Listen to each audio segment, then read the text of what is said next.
माझं नाव शीला। माझं शिक्षण पूर्ण झाल्यानंतर माझ्या आईवडिलांनी माझ्या लग्नाचा निर्णय घेतला। मला पुढे शिकायचं होतं, पण माझ्या आईवडिलांचं म्हणणं होतं की बस झालं आता शिक्षण, आता लग्न करून तुझं घर बघ आणि सासरी सुखाने राहा। आम्ही 4 बहिणी आणि 3 भाऊ होतो। मी सर्वात मोठी होते। माझ्यानंतर माझ्या भावंडांचंही लग्न करायचं होतं, त्यामुळे लवकरात लवकर माझं लग्न लावून द्यावं असं त्यांना वाटत होतं, जेणेकरून ते माझ्या तरी जबाबदारीतून मुक्त होतील। मी खूपच सुंदर होते, त्यामुळे माझ्यासाठी अनेक स्थळं येत होती। माझ्या बहिणींमध्ये मीच सर्वात जास्त सुंदर होते। माझी आई सुद्धा म्हणायची, कुणावर गेली आमची मोठी मुलगी कोणास ठाऊक, देवाने तिला इतकं सुंदर कसं काय बनवलंय। माझ्या सौंदर्यामुळेच जिथे तिथे लोक माझी खूप प्रशंसा करायचे। माझ्या सौंदर्याविषयी ऐकून मला खूप आनंद वाटायचा। एकदा मी एका लग्नाच्या कार्यक्रमाला गेले होते। तिथे एक मुलगा आला होता, त्याचं नाव अविनाश होतं। तो वरपक्षाकडून आलेला होता आणि त्या नवऱ्याचा मित्र होता। तो सतत माझ्याकडे पाहत होता। ही काही नवीन गोष्ट नव्हती। माझं सौंदर्य पाहून अनेक मुलं माझ्यावर फिदा व्हायची। त्या लग्नात एका बाजूला नाचगाणी सुरू होती आणि दुसऱ्या बाजूला वरवधू स्टेजवर बसले होते। मी पाहिलं की अविनाश त्याच्या मित्राच्या कानात काहीतरी बोलत होता आणि पुन्हा पुन्हा माझ्याकडे पाहत होता।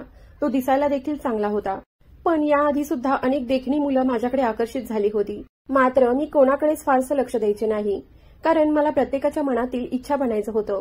मी फक्त एका मुलाची ओळी इच्छित नव्हते। मला असं वाटायचं की प्रत्येक मुलाने फक्त मलाच पाहावं आणि माझं कौतुक करावं, माझ्या सौंदर्याचा काहीतरी फायदा व्हावा असं मला वाटायचं। कार्यक्रम संपल्यानंतर आम्ही घरी परतलो। दुसऱ्या दिवशी कळलं की माझ्यासाठी स्थळ आलं आहे आणि मुलगा सुद्धा सोबत आला आहे। माझे आई वडील आधीच माझं लग्न करण्यास तयार होते। मी खिडकीतून पाहिलं तर मला धक्काच बसला। तो कोणी दुसरा तिसरा नसून कालचा तोच अविनाश होता। माझ्या सौंदर्याचा तो एवढा दिवाना झाला होता की लगेच दुसऱ्याच दिवशी माझ्या घरी लग्नाची बोलणी करण्यासाठी आला होता। त्याच्यासोबत एक सुंदर मुलगी बसली होती। मला वाटलं की ते त्याची बहीण असावी, पण अविवाहित बहिणीला सोबत आणायचा काय अर्थ। ती मुलगी अगदी तरुण वाटत होती आणि तिच्यासोबत कोणतंही मूल नव्हतं। माझ्या मनात अनेक प्रश्न येऊ लागले। इतक्यात आई आत आली आणि म्हणाली, लवकर तयार हो आणि स्वयंपाकघरात जा, डोक्यावर पदर ठेव आणि चहा घेऊन समजदारीने बाहेर ये। कोणतीही चूक करू नकोस। हा मुलगा तुझ्या वडिलांना खूप आवडला आहे। आम्ही हे लग्न पक्क करायचं ठरवलं आहे। मला समजलं की माझ्या आईवडिलांना या मुलाने आपल्या गोड बोलण्याने प्रभावित केलं आहे। मी लगेच एक सुंदरसा ब्ल्यू रंगाचा सूट घातला, जो मला खूप शोभायचा। पदर घेतला आणि चहा घेऊन मी ड्रॉइंग रूममध्ये गेले। तिथे गेल्यावर मी पाहिलं की अविनाश सतत माझ्याकडे पाहत होता। त्याच्या नजरा माझ्यावरून हटतच नव्हत्या। त्यामुळे मला खूप आनंद झाला होता, कारण मला समजलं की तो माझ्या सौंदर्याचा खरंच चाहता झाला आहे। पण मला जास्त आश्चर्य त्या स्त्रीबद्दल वाटत होतं, कारण ती त्याची बहीण नव्हती तर त्याची वहिनी होती। मला वाटलं होतं की ती त्याची छोटी बहीण असेल, पण मग आईने सांगितलं की ते त्याची वहिनी आहे। अविनाशच्या भावाचं लग्न या स्त्रीसोबत खूप लहान वयात झालं होतं। मात्र लग्नाच्या 10 वर्षांनी त्याच्या भावाचा मृत्यू झाला। त्यानंतर अविनाशने आपलं शिक्षण पूर्ण केलं आणि दुसऱ्या शहरात नोकरी करू लागला। तो महिन्यातून 1-2 वेळा घरी यायचा।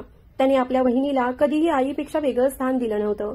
तीही त्याच्यावर मातेसारखंच प्रेम करायची आणि अशा प्रकारे आमचं लग्न ठरलं। माझी मोठी जाऊ नेहमी अविनाशला आपला मुलगाच मानायची।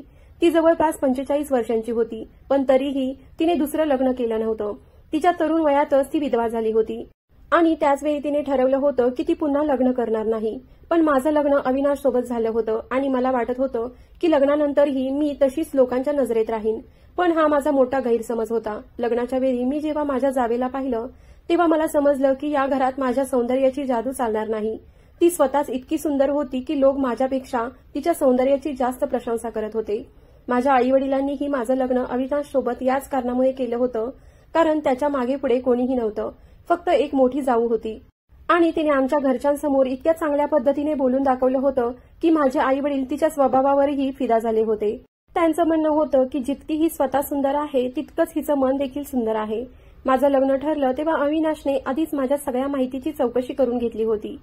तो माझ्या सौंदर्याचा इतका दिवाना झाला होता की त्याने घरी गेल्याबरोबरच आपल्या वहिनीशी माझ्याबद्दल बोलून घेतलं होतं, कारण ती त्याची प्रत्येक गोष्ट ऐकायची। म्हणून ती दुसऱ्याच दिवशी माझ्या घरी लग्नाची बोलणी करायला आली होती। ती माझी निवड लगेचच करून गेली आणि आमचं लग्न झालं। अविनाशचं घर खूप चांगलं होतं, त्याला चांगली नोकरी होती आणि माझ्या घरच्यांनाही कुठलाही आक्षेप नव्हता। मीही खूप खुश होते की मला एक असा नवरा मिळाला जो माझ्या सौंदर्यावर फिदा होता। पण लग्नाच्या दिवशीच माझ्या आनंदावर विरजण पडलं, कारण माझ्या लग्नाच्या सोहळ्यात सगळ्यांचं लक्ष माझ्याकडे नव्हतं, तर सगळे माझ्या जावेकडेच पाहत होते।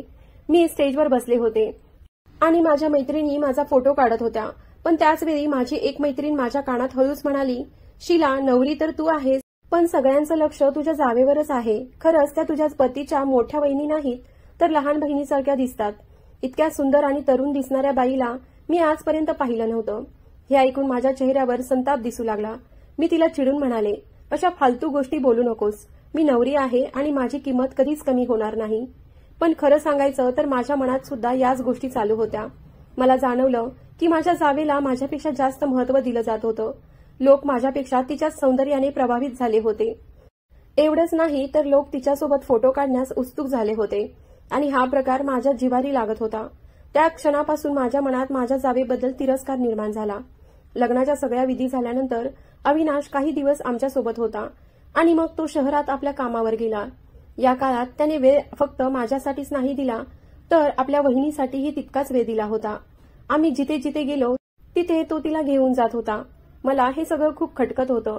अविनाश आणि त्याच्या वहिनीच्या नात्यात खूप सहजता होती. तो तिच्याशी हसत खिदळत बोलायचा, तिच्या गोष्टी ऐकायचा, तिची काळजी घ्यायचा आणि हे पाहून माझ्या मनात तिच्याबद्दल अजूनच राग वाढत गेला. दीर भाऊजाईचं नातं एवढं जवळचं कसं असू शकतं?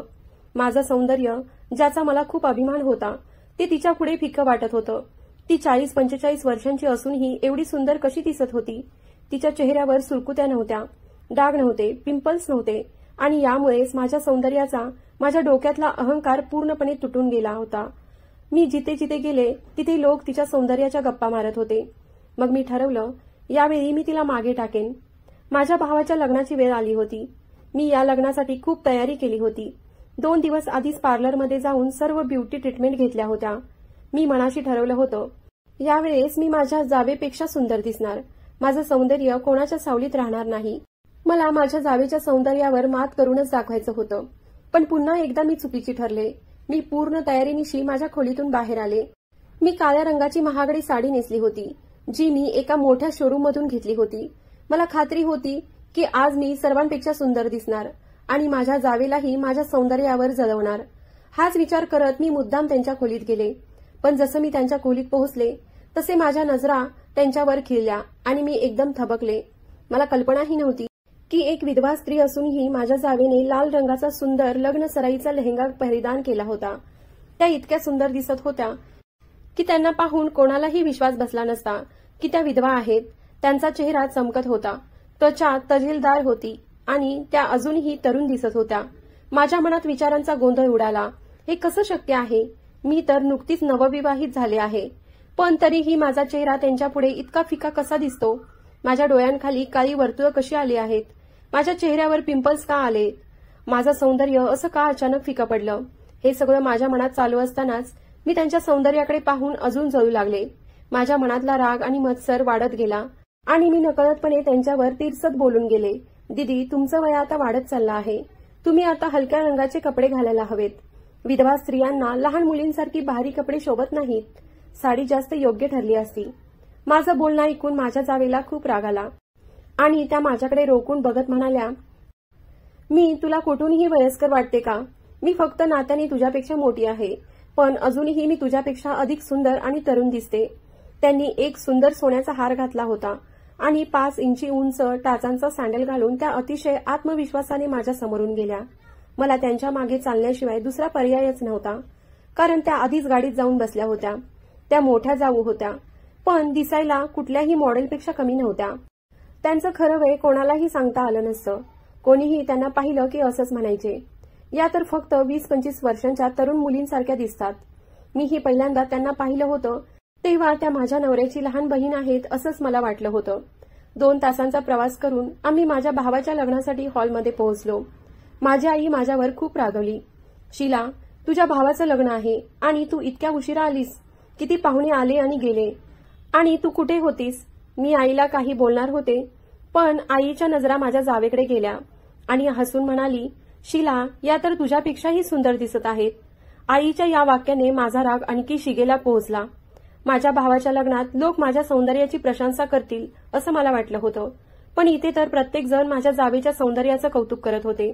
लोकांना विश्वासच बसत नव्हता की त्या एक विधवा आहेत आणि त्यांना लग्न होऊन 10-15 वर्ष झाली आहेत.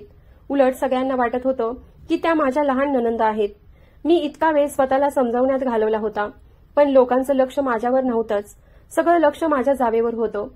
तिच्या सौंदर्यावर जळण्याची ही कहाणी संपायचं नावच घेत नव्हती. भावाच्या लग्नाच्या तयारीत मी इतकी व्यस्त होते, पण कोणाच्याही नजरा माझ्याकडे नव्हत्या.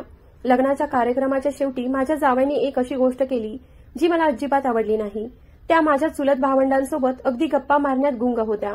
जणू त्या त्यांना खूप आधीपासून ओळखत असाव्यात. मी बराच वेळ त्यांच्याकडे पाहत राहिले, पण शेवटी माझ्या सहनशक्तीचा अंत झाला आणि मी त्यांना जवळ जाऊन मोठ्याने म्हणाले, दीदी. माझ्या हाकेसरशी त्यांच्या चेहऱ्यावरील भाव बदलले. त्यांना माझा अचानक हस्तक्षेप करणं बिलकुल आवडलं नाही. माझ्या चुलत भावांनी आश्चर्यचकित होऊन विचारलं, ही तुझी मोठी जाऊ आहे? मी शांतपणे उत्तर दिलं, हो. हे ऐकून माझे सगळे चुलत भाऊ थक्क झाले. मी लगेच माझ्या जावेला म्हणाले, दीदी, मम्मी तुम्हाला बोलावत आहेत. मग माझ्या पाठोपाठ त्या नाखुशीने निघाल्या आणि रागाने म्हणाल्या, तुला कधीच काही समजत नाही का? जेव्हा लोक आपापसात बोलत असतात तेव्हा मध्ये टोकायचं नसतं. आणि तुला प्रत्येकाला सांगायची काय गरज होती की मी तुझी मोठी जाऊ आहे? तुला माहितीये का, वयाने तुला कुणीही माझ्यापेक्षा मोठं समजेल. त्यांचं हे बोलणं ऐकून माझ्या रागाचा पारावार उरला नाही. कसं शक्य आहे? त्या इतक्या तरुण आणि सुंदर कशा दिसतात? माझ्या मनात आता ठाम निश्चय झाला. मी त्यांच्या सौंदर्याचं रहस्य शोधल्याशिवाय राहणार नाही. भावाच्या लग्नाचा कार्यक्रम संपल्यानंतर आम्ही घरी परत आलो.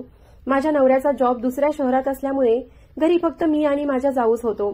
वरून पाहता माझं आयुष्य खूप चांगलं वाटत होतं. पण माझी जाऊ प्रत्येक क्षणी माझ्या नशिबाचा हिस्सा स्वतःसाठी उचलत होत्या. सारे महागडे दागिने, कपडे त्यांच्या ताब्यात होते. कमवतो माझा नवरा, पण ऐश माझ्या जाऊबाई करत होत्या.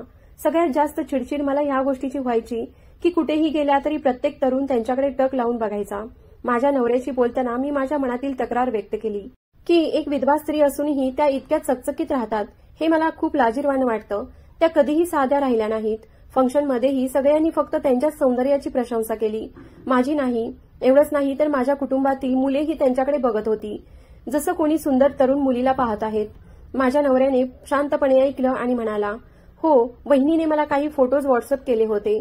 त्या खरोखरच खूप सुंदर आणि तरुण दिसत होत्या. पण यात गैर काय आहे? एखादी विधवा बाई सुंदर होऊ शकत नाही का? तिचे हक्क संपले का? आणि तुला त्यांच्या सौंदर्याशी काय समस्या आहे? मी तुला देखील खूप पैसे पाठवले होते. तू सुद्धा छान शॉपिंग करू शकले असतीस. त्यांच्या या उत्तराने माझ्या रागाला अक्षरशः जाळून खाक करून टाकलं. मी माझ्या नवऱ्याशी जास्त बोलले नाही. पण आता मी त्यांच्या सौंदर्याचं रहस्य शोधायचं ठरवलं. दुसरा दिवस आला आणि मी त्यांच्या गुपिताचा मागोवा घ्यायला सुरुवात केली. जेव्हा माझ्या जाऊबाई कामानिमित्त घराबाहेर गेल्या तेव्हा मी त्यांच्या खोलीची झडती घ्यायचं ठरवलं. मला खात्री होती की काहीतरी गडबड नक्कीच आहे. त्यांच्या सामानामध्ये मला एक जुनी फाईल मिळाली जी 7 वर्षांपूर्वीची एका हॉस्पिटलमधील होती आणि त्यावर माझ्या जावेचं नाव होतं. मी ती फाईल उघडली आणि पाहता क्षणी माझ्या डोळ्यांसमोर सगळं स्पष्ट झालं. माझ्या जावेने प्लास्टिक सर्जरी करून घेतली होती. त्यांच्या चेहऱ्याचा संपूर्ण बदल या सर्जरीचा परिणाम होता. एवढंच नाही तर मला त्यांच्या कपाटात जिमच्या मेंबरशिपच्या पावत्या सापडल्या. आता मला कळलं होतं की त्या रोज बाहेर जातात ते गरजेच्या कामासाठी नव्हे तर स्वतःला फिट ठेवण्यासाठी. प्लास्टिक सर्जरी आणि जिमच्या मदतीने त्यांनी आपलं तारुण्य टिकवून ठेवलं होतं. पण सर्जरीसाठी एवढे लाखो रुपये कुठून आले? हे पैसे माझ्या पतीच्या मेहनतीचे होते आणि त्यांना कळत नव्हतं की त्यांचे पैसे कशा प्रकारे खर्च होत आहेत. या विचारानेच मी संतापले आणि मग मला आणखी एक धक्का बसला. त्या रात्री मी खिडकीतून बाहेर पाहत असताना एक तरुण मुलगा माझ्या जावेला दारापर्यंत सोडून गेला. मी आतून जळफळत होते. त्यांनी घरात येताच मी विचारलं, हा मुलगा कोण होता? तर त्या चिडून म्हणाल्या, तू फक्त माझी लहान जाऊ आहेस, तशीच राहा. माझी चौकशी करण्याची काहीच गरज नाही. नाहीतर तुझ्या नवऱ्याकडे तुझी तक्रार करून तुला तुझ्या माहेरी पाठवेन. त्यांनी मला नेहमी याच धमकीने गप्प बसवलं होतं, कारण त्यांना ठाऊक होतं की माझा नवरा नेहमी त्यांच्या बाजूनेच उभा राहतो. पण यावेळी मी गप्प बसणारी नव्हते.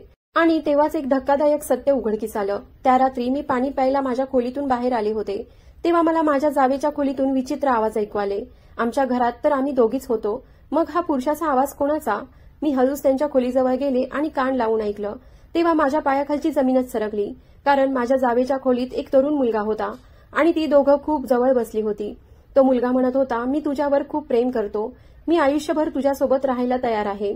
फक्त मला सोडून जाऊ नकोस. त्यावर माझ्या जाऊबाई हसत म्हणाल्या, माझ्या दिराला काही कळता कामा नये. त्याच्या डोक्यात माझ्याबद्दल शंका येणार नाही हे मी बघून घेईन. हे ऐकून माझ्या शरीराचा थरकाप उडाला. पण त्या रोज सुंदर दिसण्यामागचं गुपित म्हणजे हा तरुण मुलगा होता. त्यांच्या अवास्तव सौंदर्यामागे केवळ प्लास्टिक सर्जरीच नव्हती, तर त्यांची गुप्त प्रेम कहाणी सुद्धा होती. मी तिथून धावतच बाहेर आले. सत्य बाहेर काढण्यासाठी मी एक डाव रचला. मी ठरवलं की हे सत्य माझ्या पतीसमोर आणायचं. मी लगेच त्याला फोन केला आणि म्हणाले, अविनाश, दीदींना काहीतरी गंभीर आजार झाला आहे. ताबडतोब घरी ये. पण तू येत आहेस हे त्यांना कळू देऊ नकोस, कारण त्यांनी तशी मला ताकीदच केली आहे की तुला काही कळता कामा नये. हे ऐकून तो घाबरला आणि दुसऱ्याच दिवशी रात्री घरी परतला. पण मी त्याला खोटंच सांगितलं की त्या आराम करत आहेत आणि त्याला माझ्या जावेच्या खोलीत न जाता आमच्या खोलीत थांबण्यास सांगितलं. शेवटी सर्व सत्य समोर आलं. रात्री 12 वाजता पुन्हा तोच तरुण मुलगा घरात आला आणि जावेच्या खोलीत गेला. मग मी माझ्या नवऱ्याला उठवलं आणि म्हणाले, दीदींचं औषध घेण्याची वेळ झाली आहे, त्यामुळे त्या आता जाग्या झाल्या असतील. आपण त्यांना बघायला जाऊ. मग जसं आम्ही खोलीत गेलो तसं तिथलं दृश्य बघून अविनाश हादरला.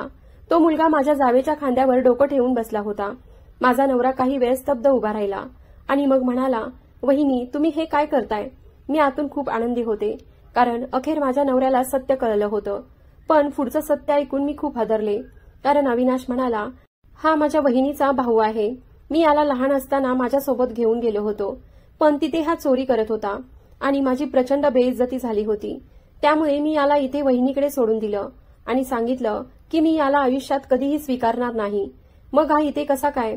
तेव्हा माझ्या जावेच्या डोळ्यात पाणी आलं आणि ती म्हणाली, माझं या जगात कोणीच नाही, फक्त हाच एक आहे. मी त्याला सोडू शकत नाही. अविनाशने शांतपणे उत्तर दिलं, ठीक आहे, पण तो या घरात पुन्हा कधीच पाय ठेवणार नाही. मी हे पाहून संतुष्ट झाले. माझ्या नवऱ्याच्या मनात आता त्याच्या वहिनीबद्दल आदर शिल्लक नव्हता. आजही माझ्या जाऊबाई सुंदर दिसतात, पण मी जाणते त्या सौंदर्यामागे किती अंधार दडलेला आहे. भाऊ बहिणीच्या नात्यावर मी संशय घेतला. माझ्या नवऱ्याने स्पष्ट सांगितलं होतं, जर हा पुन्हा घरात आला तर मी त्याला सोडणार नाही. वहिनी, हा खूप बिघडला आहे, तुम्ही त्याला हॉस्टेलला पाठवा.